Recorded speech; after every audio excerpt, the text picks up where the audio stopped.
Hey guys welcome back to my channel. तो मैं चले एसेছি তোমাদের কাছে নতুন একটা ইন্টারেস্টিং ব্লগ ভিডিও নিয়ে। তো আজকে দেখতে পাচ্ছ সিম্পল একদম কিছু সাজুগুজু করিনি, এমনকি যে আমি টাপগুলো পরি সেটাও পরিনি, এমনকি নোজ পিনটাও পরিনি। তার কারণ হচ্ছে আজ আমি যাচ্ছি ফেসিয়াল করতে। আমি মা ভাই তিনজনে, ওরা ফেসিয়াল করতে যাচ্ছে না একদমই, ওরা যাচ্ছে হচ্ছে কিছু টুকিটাকি কেনাকাটা বাকি আছে এখনও পর্যন্ত, মানে বিয়ে মানে বুঝতেই পারো শেষ দিন পর্যন্ত কিছু বাকি থেকে যায়, সেই কারণেই। তো চলো এখন যাওয়া যাক, ওখানে গিয়ে তোমাদেরকে কী করবো না করবো সবটাই শেয়ার করবো। তো চলো এখন বাড়ি থেকে বেরোনো যাক।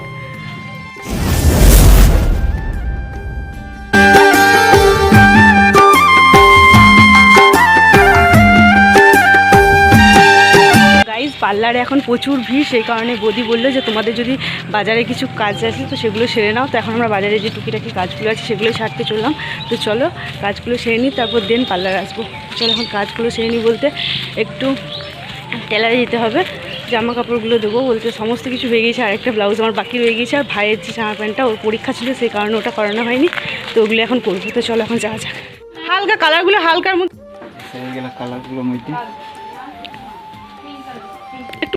তো এখানে এসেছিলাম আমরা পাঞ্জাবি দেখতে, তারপর একটা প্লেন ব্লাউজ নেওয়ার ছিল, আরও টুকিটাকি অনেক কিছু নেওয়ার ছিল, সেই কারণে এই দোকানটায় এসেছিলাম। তো এখানে পেয়েও গিয়েছি, আর শুধু পাইনি বলতে বেডশিটটা পাইনি, হোয়াইটের মধ্যে চাইছিলাম, আর ছিল সেটা বালিশের যে কভারটা হয় সেটার সাথে সেটিংস ছিল না, সেই কারণে এখানে মোটামুটি টুকিটাকি কেনাকাটা হলো। আর বাকি রইল শুধু বেডশিটটা, ওটা দেখবো যদি পাই তো ভালো কথা, না হলে এখানে এই যে হোয়াইট কালারের বেডশিটগুলো দেখেছি এগুলো চয়েস হয়েছে, যদি না পাই তখন এগুলো নিয়ে যাব। আর ভাই গেল হচ্ছে বিল করাতে। এই বেডশিটগুলো আমার পছন্দ হয়েছে, কিন্তু এগুলোর সাথে বালিশের কভার নেই, শুধুমাত্র বেডশিট, সেই কারণে বালিশের কভার একসাথে সেটিংস নেবো, সেই কারণে এগুলো এখন বললাম রাখতে, যদি না পাই তখন এগুলো নিয়ে যাব।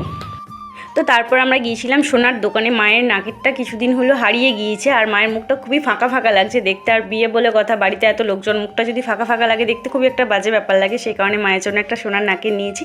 আর আমার টিকলিটা বাকি ছিল বলতে আমি একটা নিয়েছি বড় সাইজের, একটা ছোট সাইজের চাইছিলাম টুকটাক পরার জন্য। তো এই যে দাদার দোকানে এসেছি, দাদার দোকানে দেখছিলাম, কারণ প্রচুর জিনিস দাদার দোকানে আমি নিয়ে, আর দাদার ব্যবহারটাও খুবই ভালো।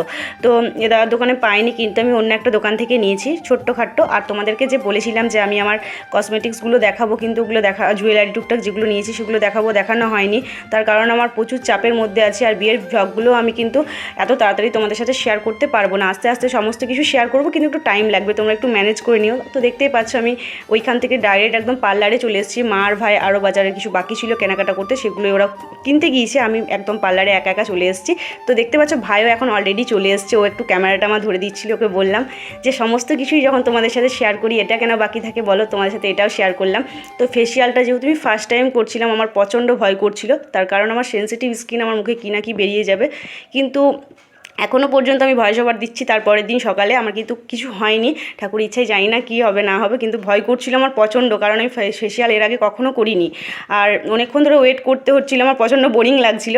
তারপর একটাও কথা বলতে পারছিলাম না, পুরো চুপচাপ, যে কারোর সাথে গল্প করবো সে ব্যাপারটাও হচ্ছিল না, কিন্তু আমার প্রচণ্ড বোরিং লাগছিল, সবাই কী করে থাকে সেটাই ভাবছিলাম।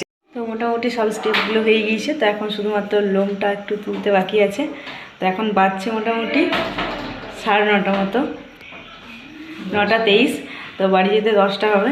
তো চলো বাড়িতে যাই, দেন ভিডিওটা আমি শেষ করবো, আর লোমটা তুলে নিই, আর বেশি তোমাদের সাথে কথা বলবো করছি না।